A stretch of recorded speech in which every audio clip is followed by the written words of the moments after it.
Design M में आपका स्वागत है। आज से हम एक्सेल शुरू कर रहे हैं और एक्सेल की ये अपनी पहली क्लास है। इस क्लास में हम एक्सेल के बेसिक फंक्शन के बारे में बात करेंगे। तो चलिए शुरू करते हैं।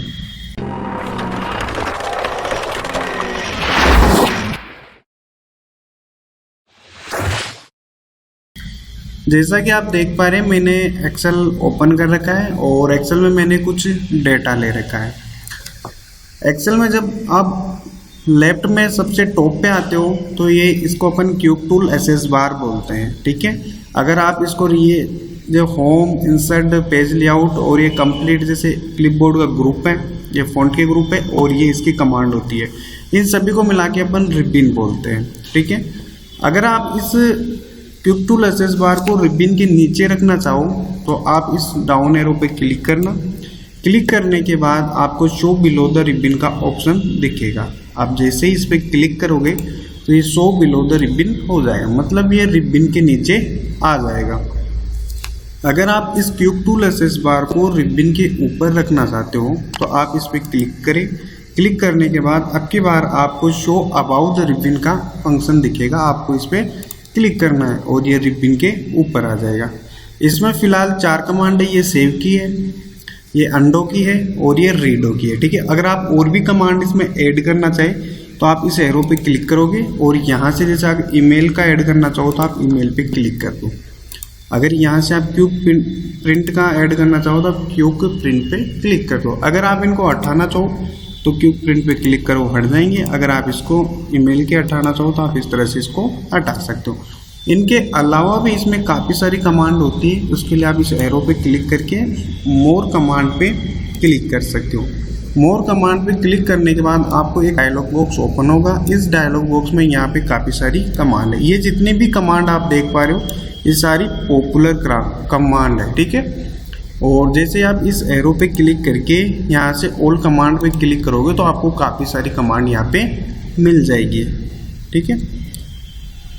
थोड़ा सा टाइम ले रहा। अब काफ़ी सारी कमांड आपको यहाँ पे मिल चुकी है। आपको कोई भी कमांड ऐड करनी हो क्यूब टूल एसेस बार में तो आपको सिंपल सा एक बार उस पर क्लिक करना है।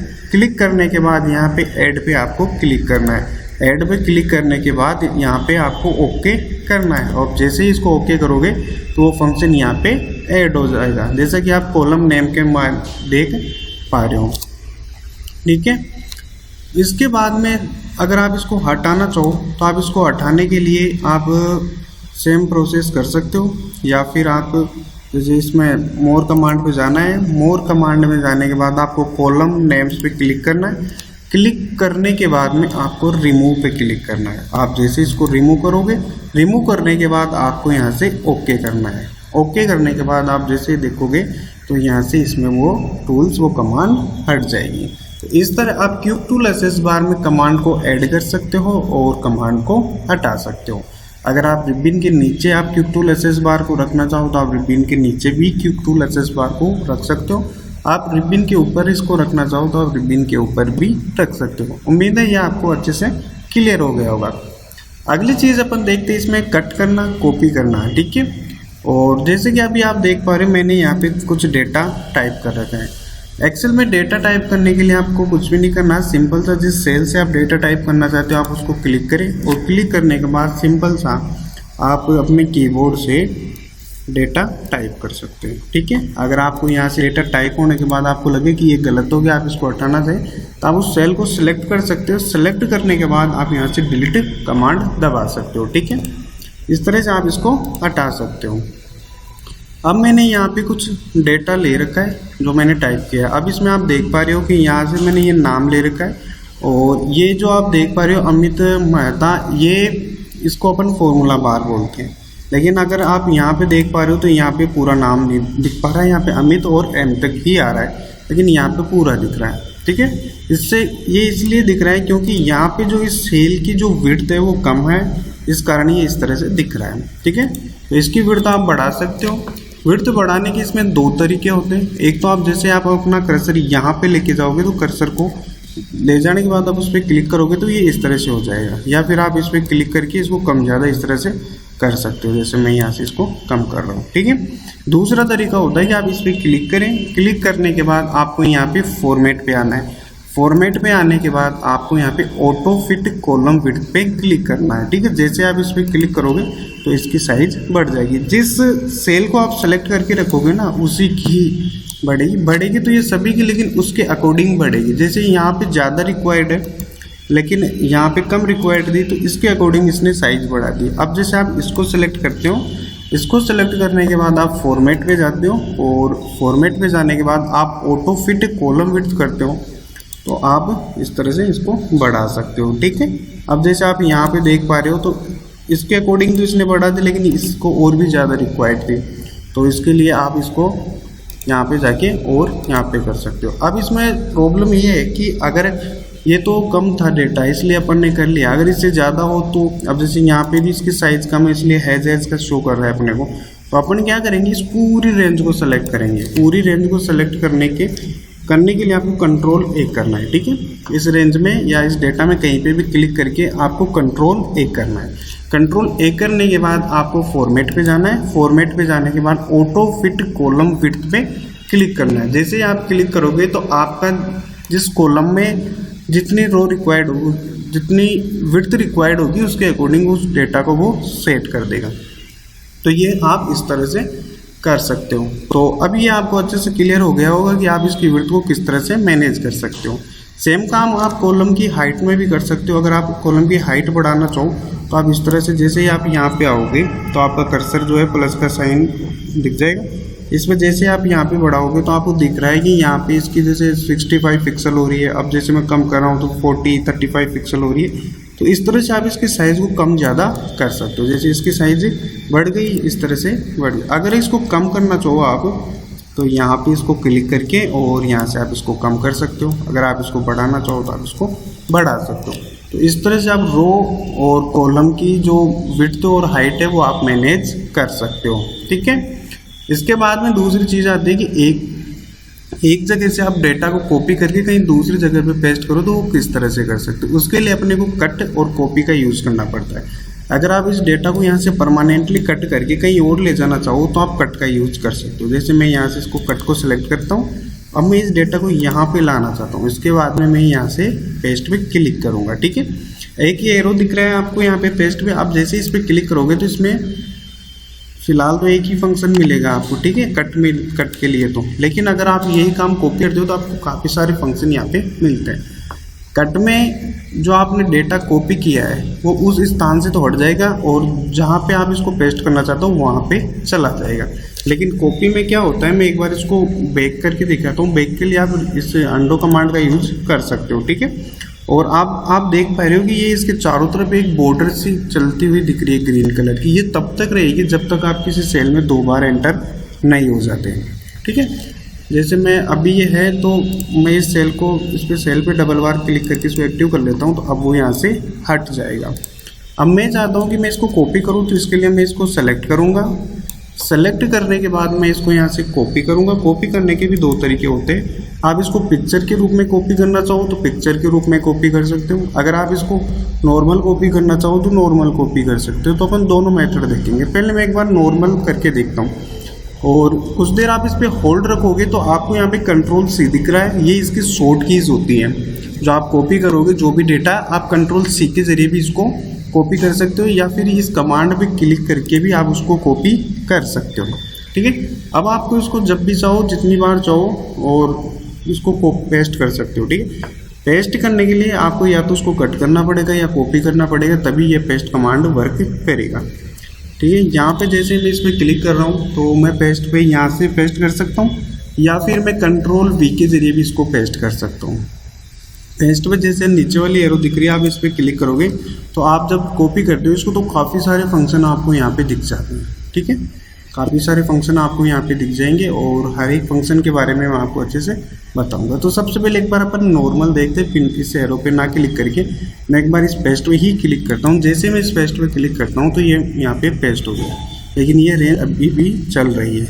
अब जब भी मैं इसको जितनी बार चाहूँ वहाँ पे पेस्ट कर सकता हूँ। जैसे मैं इसको यहाँ पे पेस्ट करना चाहता हूँ तो मैं इसको पे क्लिक कर दूँगा, सॉरी इस पर क्लिक कर दूंगा तो यहाँ पे पेस्ट हो जाएगा। अगर आप दूसरी सीट पे, जैसे ये एक सेम सीट है, आप दूसरी सीट जैसे डे 1 की एक सीट है, मैं डे 2 की सीट पे इसको कॉपी करना चाहूँ तो मैं यहाँ से इसको सेलेक्ट करूँगा। जहाँ भी मेरे को कॉपी करना है मैं Ctrl V कर सकता हूँ कीबोर्ड से, या फिर मैं यहाँ से इसको पेस्ट कर सकता हूँ। ठीक है, ये तब तक रहेगा जब तक कि ये जो आप लाइन देख पा रहे हैं ग्रीन कलर में डॉट डॉट में, ये चलती रहेगी। और ये तब तक चलेगी जब तक आप किसी सेल में एंटर नहीं होते या फिर उस सेल को एक्टिव नहीं करते। जैसे मैं इस पर क्लिक करके इसको डबल बार क्लिक किया तो अब मैं इसमें कुछ भी टाइप कर सकता हूँ। ठीक है, तो अब ये इसमें कॉपी नहीं हो, सॉरी पेस्ट नहीं होगा। ठीक है, तो इस तरह से आप डेटा को कॉपी और पेस्ट कर सकते हो।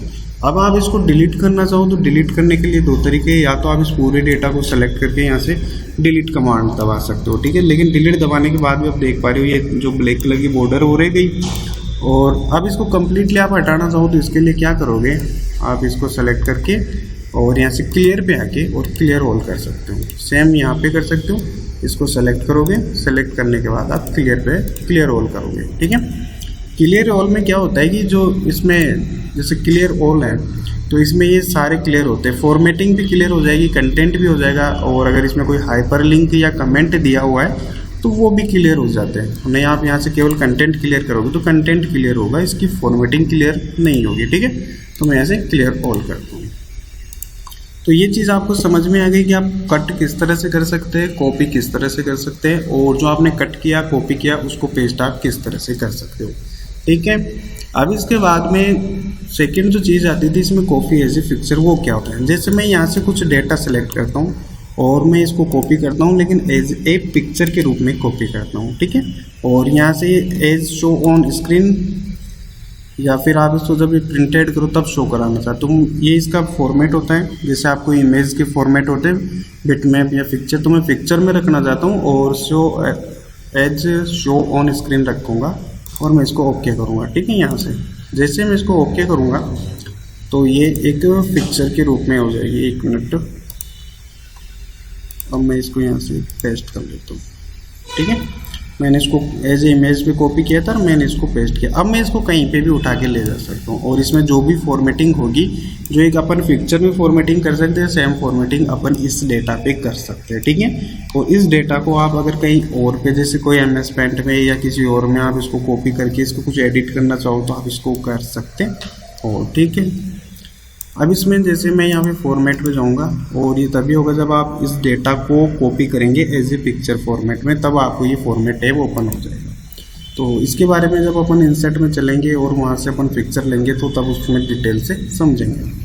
अब अपन वापस होम पे आते हैं, मैं इसकी साइज़ को यहाँ से रिसाइज कर सकता हूँ, कम या ज़्यादा।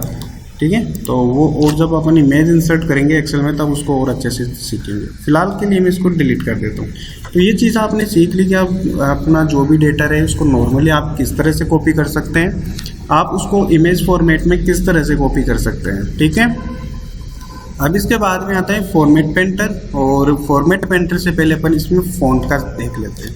जैसे कि आप देख पा रहे हैं यहाँ पे, अभी मैं इस पर क्लिक करता हूँ तो आप इसकी साइज़ देख पा रहे हो 14 है, और जैसे अभी फ़िलहाल सभी की साइज़ 14 है। अभी मैं इस पर क्लिक करके इसकी साइज़ बढ़ाना चाहूँ तो मैं यहाँ से बढ़ा सकता हूँ। ठीक है, इस तरह से। अब इसमें जैसे मैंने इसकी साइज़ बढ़ाई तो इसमें एस कट गया, ओ कट गया। इसके लिए अभी अपन ने देखा था कि इसकी जो विड्थ होती है ना वो कम होती है, इस वजह से ये ऐसा हो रहा है। तो इसके लिए या तो आप यहाँ से इसकी साइज़ बढ़ा दोगे, या फिर आप यहाँ से फॉर्मेट पे आके और यहाँ से ऑटो फिट कॉलम विड्थ कर सकते हो। ठीक है, तो यहाँ से आप इसकी साइज़ बढ़ा सकते हो। अब जैसे मैंने इसकी साइज़ बढ़ा दी, लेकिन मैंने इनकी साइज़ को बढ़ाना भूल गया, तो मैं ये चाहता हूँ कि इस पर जो मैंने साइज़ लगाई है वही सेम इन्हीं पे आ जाए। तो मैं क्या करूँगा, उसको सेलेक्ट करूँगा। सेलेक्ट करने के बाद मैं ऐसे फॉर्मेट पेंटर पे जा सकता हूँ और मैं इसको इस तरह से अप्लाई कर सकता हूँ। कुछ भी नहीं करना, आपको इसको सेलेक्ट करके फॉर्मेट पेंटर करना है, और यहाँ से जितना चाहिए आप, जैसे मैं इतनी अप्लाई करना चाहता हूँ तो इतने इस तरह से अप्लाई करना है। आप जब भी फॉर्मेट पेंटर का यूज़ करोगे तो आपका जो कर्सर रहेगा वो कर्सर पेंट ब्रश के जैसा हो जाएगा। अब जैसे आप देख पा रहे हो ये सभी की साइज इस तरह से हो गई। अब मैं क्या करूँगा, इन सभी को सेलेक्ट करूँगा। सेलेक्ट करने के बाद मैं यहाँ से फॉर्मेट पे जाऊँगा और यहाँ से ऑटो फिट कॉलम विड्थ पे जाऊँगा। ठीक है, तो इस तरह से ये हो जाएगा। अब इसके बाद में जैसे आप देख पा रहे हो कि जैसे यहाँ पे डी ए के अकॉर्डिंग कर लिया, तो डी ए केवल 2 करेक्टर है, तो इसके अकॉर्डिंग इसने साइज को, इसकी जो साइज़ है उसको सेट कर दिया। तो मैं ही चाहता हूँ कि इसके अकॉर्डिंग हो जाए, तो उसको सेलेक्ट करके या फिर आप क्या करोगे, इसको इस तरह से बढ़ा लो तो ज़्यादा आसानी रहेगी। तो ये चीज़ आपने सीख ली कि आप इसमें कॉपी साइज़ किस तरह से बढ़ा सकते हो। अगर आप इसकी फ़ॉन्ट चेंज करना चाहो तो आप इसको सेलेक्ट करके और यहाँ से जो फ़ॉन्ट आपको अच्छी लगे वो यहाँ से आप सेट कर सकते हैं, ठीक है, इस तरह से। तो फिलहाल के लिए मैं जो फ़ॉन्ट है वही रहने देता हूँ। यहाँ से भी आप इसके साइज़ को बढ़ा सकते हो और यहाँ से भी आप इसके साइज़ को कम कर सकते हो। इसके बाद में अगर आप इस डेटा को बोल्ड करना चाहो तो यहाँ से आप इसको बोल्ड कर सकते हो, ठीक है। अगर आप इसको इटैलिक करना चाहो तो यहाँ से इटैलिक कर सकते हो, और अंडरलाइन करना चाहो तो आप यहाँ से अंडरलाइन कर सकते हो, और अगर डबल अंडरलाइन करना चाहो तो डबल अंडरलाइन भी कर सकते हो, ठीक है। यहाँ से बोल्ड इटैलिक कर सकते हो, या फिर आप कीबोर्ड के ज़रिए कंट्रोल बी के ज़रिए, कंट्रोल आई के ज़रिए या कंट्रोल यू के ज़रिए, मतलब कंट्रोल बी के ज़रिए आप बोल्ड कर सकते हो, कंट्रोल आई के ज़रिए आप इटैलिक कर सकते हो, कंट्रोल यू के ज़रिए आप उसको अंडरलाइन कर सकते हो। आप इसको सिंगल अंडरलाइन भी दे सकते हो और आप इसको डबल अंडरलाइन भी दे सकते हो, ठीक है। इसके बाद में जब आप देख पा रहे हो कि मैंने ये इसके चारों तरफ ब्लैक बॉर्डर ले रखी है, तो ये किस तरह से होता है, ये इससे ले रखी है मैंने क्या किया, मैं इस पूरे डेटा को एक बार सेलेक्ट करता हूँ। सेलेक्ट करने के बाद में यहाँ से इस पर गया, और इस पर जाने के बाद मैंने क्या किया, यहाँ से ऑल बॉर्डर लिया। अगर मैं इसको नन करता हूँ, ठीक है, या नो बॉर्डर करता हूँ, तो अब आप देख पा रहे हैं इसके चारों तरफ की जो बॉर्डर थी वो यहाँ से हट चुकी है, ठीक है। मैं वापस से वो अप्लाई करना चाहूँ तो मैं इसको सेलेक्ट करूँगा। सेलेक्ट करने के बाद में मैं यहाँ से जाऊँगा और मैं यहाँ से ऑल बॉर्डर करूँगा, तो यहाँ से ऑल बॉर्डर आ जाएगा इस तरह से। अगर आप ये चाहते हो कि ये जो बॉर्डर आई है इसके चारों तरफ ब्लैक कलर की, ये कुछ और कलर में आए, कुछ रंगीन कलर में आए, या रेड ब्लू जो भी आप लेना चाहो तो वो आए, तो इसके लिए आप क्या करोगे, इस पूरे को सिलेक्ट करोगे। सेलेक्ट करने के बाद आप इस एरो पे क्लिक करके और यहाँ से लाइन कलर पे जाके, और जो भी लाइन आप कलर देना चाहो, जैसे मैं रेड कलर देना चाहता हूँ तो मैं रेड को सेलेक्ट करूँगा। और फिलहाल ये कुछ इस तरह से आ गया है, तो एक बार मैं वापस से इसको सेलेक्ट करता हूँ, एक बार इसको कंट्रोल ए के ज़रिए, और यहाँ से मैं इसको ऑल बॉर्डर करता हूँ। अब आप देख पा रहे हो कि इसकी जो चारों तरफ की जो बॉर्डर है वो रेड कलर में हो गई है, ठीक है।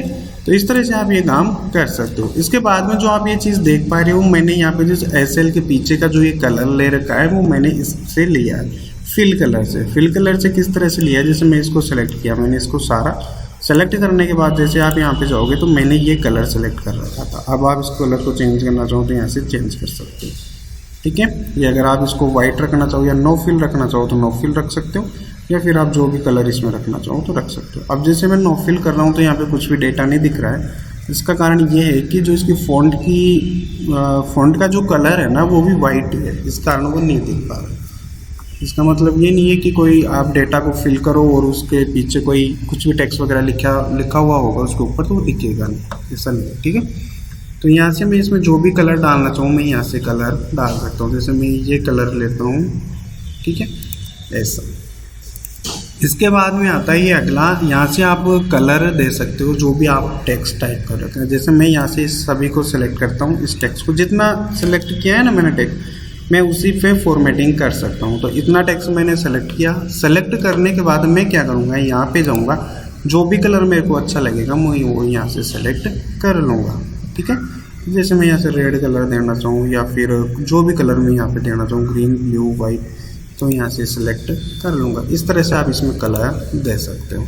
कलर देने के बाद अगर आप उसको हटाना चाहो तो उसको सेलेक्ट करना पड़ेगा, जिस एरिया से कलर आप हटाना चाहते हो। इतना हटाना चाहिए तो मैं इसको सेलेक्ट करूँगा। सेलेक्ट करने के बाद जो ऑटोमेटिक कलर होता है वो यहाँ से सिलेक्ट कर सकते हो, ठीक है। और अगली जो चीज़ आती है, ये सारा चीज़ क्लियर है। अब आपको जो ये फ़ॉन्ट का टैब है वो अच्छे से क्लियर है, सारी कमांड आपके अच्छे से क्लियर हो चुकी है। यहाँ पे आपको कट, कॉपी और फॉर्मेट फेंटर अच्छे से क्लियर हो चुका है। अब अपन चलते हैं इसके अलाइनमेंट पे कि आपका जो डेटा है आप उसको अलाइन किस तरह से कर सकते हो। अलाइन करने के लिए आपको अलाइनमेंट के टैब पे आना पड़ेगा। और जैसे कि आप देख पा रहे हो अभी यहाँ पे जो डेटा है ये इसमें राइट साइड पे अलाइन है। इसमें एक्सेल की एक खास बात ये होती है कि इसमें जो भी नंबर होता है उसको वो राइट साइड में कंसीडर करता है, और अगर आप इसमें कुछ भी टेक्स्ट डालोगे तो उसको वो लेफ्ट साइड में कंसीडर करता है, ठीक है। और मैं इसको सेलेक्ट करता हूँ। मैं चाहता हूँ कि इसको सेंटर में सेट करूँ, तो इसके लिए मैं क्या करूँगा, इसको सेलेक्ट करूँगा। सेलेक्ट करने के बाद मैं इसको यहाँ पे इस पे सेंटर पे क्लिक करूँगा, ठीक है, सेंटर पे। और अब ये जो आप देख पा रहे हो ये मिडल के लिए यूज़ होता है। मिडल के लिए कैसे, जैसे मैं इसकी हाइट बढ़ा देता हूँ, ठीक है, मैंने इसकी हाइट बढ़ा दी यहाँ पे। और अब देख पा रहे हो कि आप यहाँ पे 1 है, तो 1 कहाँ पे है, डाउन पे, ठीक है, बॉटम पे। अब आप इसको मिडल पे ले जाना चाहो तो आप इसको मिडल पे ले जा सकते हो। अगर आप इसको टॉप पे ले जाना चाहो तो आप इसको टॉप पे ले जा सकते हो, ठीक है। तो ये वर्क इस तरह से करते हैं। और अगर इसको सेंटर में रखना चाहो तो आप सेंटर में रख सकते हो, लेफ्ट में रखना चाहो तो आप इसको लेफ्ट में रख सकते हो, और अगर आप इसको राइट में रखना चाहो तो राइट में रख सकते हो। मैं इसको सेंटर में रखता हूँ और मैं इसकी हाइट को ठीक कर देता हूँ एकदम इस तरह से, ठीक है। तो अब ये सारी चीज़ें आपकी क्लियर हो गई होगी। यहाँ से आप इंटेंट सेट कर सकते हो। आप जिस भी टेक्स्ट का इंटेंट सेट करना चाहो आप यहाँ से सेट कर सकते हो, ठीक है। जितना दूरी पे आप इसको रखना चाहो इस तरह से यहाँ से इंटेंट सेट कर सकते हैं आप। यहाँ पे आप इसको टेक्स्ट का एंगल सेट कर सकते हो। जैसे मैं इसको सेलेक्ट करता हूँ, इसके बाद में जिस तरह से मैं इसको सेट करूँगा वो इस तरह से हो जाएगा। अभी पूरा नहीं दिख रहा है क्योंकि इसकी हाइट कम है। अब आप जैसे इसकी हाइट बढ़ा दोगे यहाँ से तो अब दिख जाएगा आपको, ठीक है। अब वापस से मैं इसको सेलेक्ट कर रहा हूँ। सेलेक्ट करने के बाद में इसकी दिशा जैसे रोटेट इस तरह से रखना चाहो आप, इसको एंगल वाइज रखना चाहो आप, और जैसे भी आप इसको रखना चाहो। मैं इसको हटा देता हूँ और एक नॉर्मली रखता हूँ इस तरह से। अब मैं इसकी जो हाइट है उसको वापस से नॉर्मल कर लेता हूँ।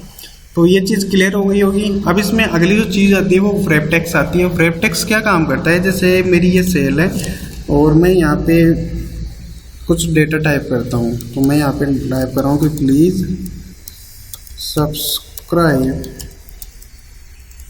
This channel if you learn something, ठीक है, समथिंग।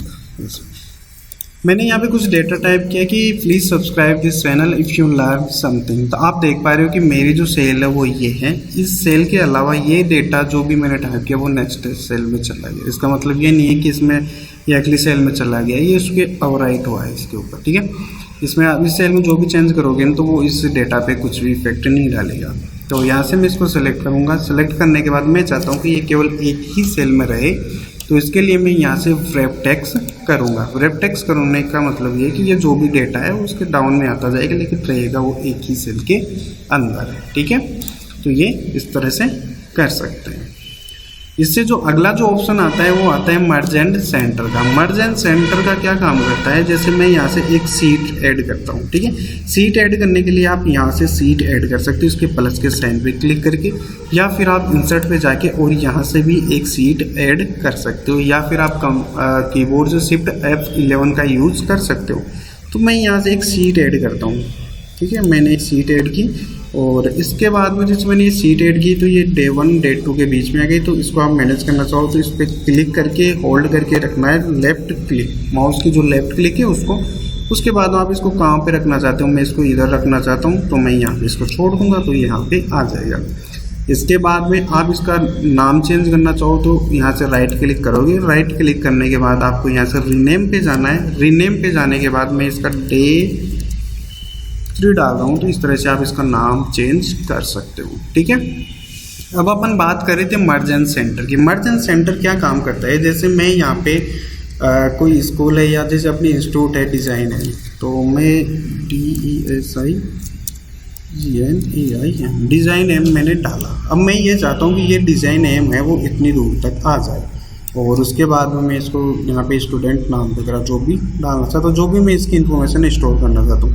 तो अगर आप इसको मर्ज नहीं करोगे तो ये ऐसे ही रहेगा। मर्ज करने का मतलब ये होता है कि जैसे अगर 10 सेल है, 20 सेल या 50 सेल, जितनी भी सेल आपने सेलेक्ट की है उन सभी सेलों को वो एक सेल में कन्वर्ट कर देगा, ठीक है। मर्ज का मतलब होता है अब जैसे ही आप इस पर क्लिक करोगे मर्ज एंड सेंटर करते हो, सबसे टॉप वाला ऑप्शन, तो ये क्या करेगा, जितने भी सेल मैंने सेलेक्ट किए उन सभी सेल को मर्ज करेगा और जो मेरा डेटा रहेगा उसको सेंटर में ला देगा, ठीक है। इसके बाद में आप इसको मिडल में लाना चाहिए तो आप इस तरह से ला सकते हो। अब इसमें जो भी फॉर्मेटिंग करोगे आप वो इस पर अप्लाई होगी, इन सभी पे एक साथ अप्लाई होगी इस तरह से। आप इसकी साइज़ बढ़ाओगे तो आप यहाँ से इसकी साइज़ को बढ़ा सकते हो, ठीक है। अब इसमें जो सेकंड जो ऑप्शन आता है इसके अंदर वो मर्ज अक्रॉस का आता है। इसके अंदर जैसे मैं यहाँ पे 2 कॉलम सेलेक्ट कर रहा हूँ इस तरह से, ठीक है। तो एक कॉलम मेरा ये है, एक कॉलम मेरा ये, सॉरी एक रो ये है, एक रो ये है, और कॉलम काफ़ी सारे, ठीक है। तो ये क्या करता है कि ये जो कॉलम है इनको उठा के एक सिंगल सेल में कन्वर्ट करेगा, ठीक है। जैसे अपन देखते हैं एग्जाम्पल के थ्रू, यहाँ पे एक मिनट कंट्रोल जेड करते हैं। यहाँ से मैं इस पर क्लिक करूँगा, क्लिक करने के बाद मर्ज अक्रॉस पे जाऊँगा। तो आप देख पा रहे कि एक सेल तो यहाँ पे ये हो गया, मैं एक बार कलर देख के बता देता हूँ, और यहाँ पे एक सेल ये हो गए, 2 अलग अलग सेल थे। इसमें कॉलम जितने भी थे उन सभी कॉलम को इसने एक सेल में कन्वर्ट कर दिया। तो ये मर्ज अक्रॉस का जो काम होता है वो ये होता है। थर्ड जो ऑप्शन आता है वो मर्ज सेल का आता है। मर्ज सेल का मतलब ये होता है कि जैसे मैं इसमें कुछ भी डेटा डाल रखा है, जैसे डिज़ाइन एम, और मैं इसको मर्ज करता हूँ। तो जैसे आपने इसमें फर्स्ट ऑप्शन यूज़ किया मर्ज एंड सेंटर, तो ये क्या करता है जिसमें जो भी डेटा रहेगा उसको मर्ज करके सेंटर में दे देगा। लेकिन मर्ज सेल के अंदर क्या होगा, ये इसको केवल मर्ज करेगा, सेंटर वगैरह में कहीं पे भी नहीं लाएगा। जैसे एक नॉर्मल सेल में जैसे डेटा होता है, जैसे नंबर डाला तो लेफ्ट साइड में, सॉरी राइट साइड में जो टेक्स्ट डाला तो लेफ्ट साइड में, उससे के अकॉर्डिंग होगा। इसका अलाइनमेंट अपने को खुद करना पड़ता है। जैसे आप इसको सेंटर में लाना चाहो तो इस तरह से आपको ये करना पड़ेगा। और अगर आप इसका जो फोर्थ ऑप्शन है इसमें अनमर्ज का, आप इसमें जो भी आपने मर्ज कर रखी है सेल वगैरह, आप उसको अनमर्ज करना चाहो तो आप इसके ज़रिए आप उसको अनमर्ज कर सकते इस ऑप्शन के ज़रिए, ठीक है। अब जैसे इन दोनों सेल को आप अनमर्ज करना चाहो तो इनको सेलेक्ट करना, सेलेक्ट करने के बाद अनमर्ज। आप इसको सेलेक्ट अनमर्ज करना चाहो तो आप इसको अनमर्ज कर सकते हो, ठीक है। इसके बाद में आप देख पाएंगे कि इसका जो पीछे का कलर है, काफ़ी सारी सेल हो चुकी है, इनको हटाना चाहो तो आप क्या करोगे, इसको पूरे को सेलेक्ट करोगे यहाँ से लेके यहाँ तक। जैसे आप ना हटाना चाहते हो तो आप क्लियर पे आके क्लियर ऑल कर सकते हो, ठीक है। आपका जितना भी डेटा होगा, जो भी आपने वर्क किया, वो सारा का सारा एक साथ वो क्लियर हो जाएगा। तो यहाँ तक अपन ने इसमें अलाइनमेंट सीख लिया, फ़ॉन्ट में जो भी फॉर्मेटिंग वगैरह होती है वो सीख लिया, कट कॉपी सीख लिया, ठीक है।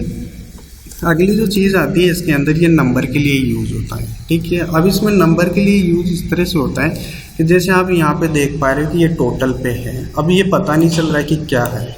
अगर ये रुपीज़ में है तो आप उसको रुपीज़ किस तरह से असाइन कर सकते हो, अगर ये नंबर है तो आप इसको नंबर में किस तरह से असाइन कर सकते हो, और अगर ये आपके डेट वगैरह है तो आप इसको डेट को किस तरह से असाइन कर सकते हो, ठीक है। तो इसके लिए आप क्या करोगे, जैसे मैं यहाँ पे इसको नंबर रुपीज़ है तो मैं इसको रुपीज़ में असाइन करना चाहता हूँ, तो मैं क्या करूँगा, इसको सेलेक्ट करूँगा। सेलेक्ट करने के बाद यहाँ पे क्लिक करूँगा, और ये क्या है, करेंसी है, तो मैं इस पर क्लिक करूँगा। अब आप देख पा रहे हो कि अपन इंडिया में रहते हैं लेकिन फिर भी ये डॉलर की करेंसी को ले रहा है। आप इसको चेंज कर सकते हो, और जितना एरिया आपने सेलेक्ट किया है, जितने सेल आपने सेलेक्ट किए हैं, ये उसी पे वर्क करेगा। मैं चाहता हूँ कि सभी पे काम करे, तो इसके लिए आप इसको शिफ्ट और कंट्रोल इसके साथ डाउन एरो, ठीक है। शिफ्ट कंट्रोल और इसके साथ डाउन एरो करोगे तो जो जितनी भी रेंज होगी वो पूरी की पूरी सिलेक्ट हो जाएगी। इसके बाद में आपको क्या करना है, यहाँ से करेंसी सेलेक्ट करनी है। अब इसके बाद में यहाँ पे डॉलर आ रहा है, लेकिन आप इसको रुपीज़ में चाहते हो तो इस एरो पे आपको क्लिक करना है। क्लिक करने के बाद आपको मोर अकाउंटिंग फॉर्मेट पे जाना है। मोर अकाउंटिंग फॉर्मेट में जाने के बाद आप जो करेंसी यूज़ कर रहे हो या जो भी आपकी कंट्री की करेंसी है, आप वो यहाँ से सेलेक्ट कर सकते हो। जैसे अपनी इंडिया है तो इंडिया की करेंसी रुपीज़ होती है, तो यहाँ से मैं ये रुपीज़ हिंदी वाला सेलेक्ट करके, और जैसे मैं इसको ओके करूँगा तो ये कुछ इस तरह से आ जाएगा, ठीक है। तो ये आप इस तरह से यहाँ पे चेंज कर सकते हो। अब मैं यहाँ पे कुछ डेट ले लेता हूँ। डेट जैसे मैं एक फंक्शन यूज़ करता हूँ नाउ का, और मैं यहाँ पे लिखता हूँ नाउ, और यहाँ से टैब देता हूँ और एंटर देता हूँ। तो ये क्या करता है कि आज की डेट और अभी का जो समय होता है उसको ये यहाँ पे बता देता है। अब जब आप देख पा रहे हो कि यहाँ पे ये डेट शो कर रहा है 1/18/2021, ठीक है, जो मैं अभी वीडियो रिकॉर्ड कर रहा हूँ। तो मैं चाहता हूँ इसको लॉन्ग डेट में आए। लॉन्ग डेट का मतलब ये है कि ये वीडियो आए कि आज का डे का नाम भी आ जाए, आज के मंथ का नाम भी आ जाए, ठीक है। तो इसके लिए मैं क्या करूँगा, इसको सेलेक्ट करूँगा। सेलेक्ट करने के बाद में मैं यहाँ से कस्टम पे जाऊँगा, और कस्टम पे जाने के बाद में मैं यहाँ से इसको लॉन्ग डेट कर दूँगा। जैसे मैं इसको लॉन्ग डेट कर दूँगा तो ये क्या रहा है कि मंडे जनवरी 18 और 2021, ठीक है। अब जैसे मैं इसको सेलेक्ट कर लिया, मैं इसको शॉर्ट डेट में चाहता हूँ, ठीक है, मैं इतना नहीं चाहती, मैं इसको शॉर्ट डेट में चाहता हूँ। तो इसके लिए मैं यहाँ पे जाऊँगा और यहाँ पे जाने के बाद मैं इसको शॉर्ट डेट कर लूँगा कि आज की डेट बता देगा। अगर आप इसमें से केवल टाइम ही देखना चाहे तो आप इसमें टाइम भी देख सकते हैं कि जो अभी का जो टाइम है वो आपको यहाँ पे शो कर देगा, ठीक है। तो ये चीज़ आप यहाँ से कर सकते हो। इसके बाद में जब अपन आगे चलते हैं तो आगे अपन इसमें परसेंटेज देखते हैं। परसेंटेज इसमें जैसे अगर मेरे को 50% लिखना हो तो मैं अगर यहाँ पे 50 सेलेक्ट करके और यहाँ से मैं अगर इसको परसेंटेज करूँगा, ठीक है, यहाँ पे गया और यहाँ पे जाने के बाद मैं यहाँ से इसको परसेंटेज करूँगा तो ये 5000 आएगा, ठीक है। तो अगर आपको कभी भी इसमें परसेंटेज टाइप करना है तो आपको यहाँ पे पॉइंट लगा के 5 है और उसके बाद में आपको वहाँ से परसेंटेज सेलेक्ट करना है। आप यहाँ से भी परसेंटेज सेलेक्ट कर सकते हो और नहीं फिर आप वहाँ से भी सेलेक्ट कर सकते हो। तो परसेंटेज आप इसमें इस तरह से यूज करते हो, ठीक है। इसके बाद में जब अपन देखते हैं तो ये इसमें वैल्यूज़ के लिए यूज़ होता है कि आप जो भी ज़्यादा वैल्यूज ले रखी हो तो उसको कोमा वगैरह में ऐड कर सकते हो। जैसे ये 2370 था तो ये 2000 को अलग कर दिया, 370 को अलग कर दिया। इसी को आप इस तरह से करना चाहो तो आप इसके लिए ये कोमा यूज कर सकते हो। अगर सभी के लिए करना हो तो कंट्रोल शिफ्ट और डाउन एरो यूज़ करके आप पूरी रेंज को सिलेक्ट करना और यहाँ से इसको इस तरह से सेलेक्ट कर सकते हो, ठीक है। इसके बाद में यहाँ पे जो देख पा रहे हो यहाँ पे इंक्रीज डेसिमल और डिक्रीज डेसिमल के लिए यूज़ होता है। जैसे आप डॉट के बाद में जो नंबर यहाँ पे देख पा रहे हो, जैसे अगर आप इसको नंबर ज़्यादा लेना चाहो तो ये इसमें इंक्रीज होगा। इसका मतलब ये नहीं कि हमेशा ये 0 ही आएगा, अगर यहाँ पे कुछ नंबर होंगे तो वो भी शो करेगा। जैसे मैं यहाँ पे 56.325 जो भी ये है ये मेरा डेसिमल है, पॉइंट के बाद में मेरे ये नंबर है। आप इनको बढ़ाओगे तो यहाँ से बढ़ सकते हैं, अगर आप इनको डिक्रीज़ करोगे तो यहाँ से डिक्रीज़ हो जाएंगे, ठीक है, इस तरह से। तो आज की इस क्लास में हमने क्लिपबोर्ड के बारे में बात की, फॉन्ट ग्रुप के बारे में बात की, अलाइनमेंट के बारे में बात की और नंबर के बारे में बात की। इसमें काफ़ी सारे फंक्शन अपन ने क्लियर किए हैं। अगर फिर भी आपके कोई डाउट है तो आप हमें कमेंट कर सकते हो। अगली क्लास में हम इससे आगे के जितने भी कंसेप्ट होंगे वो सारे क्लियर करेंगे।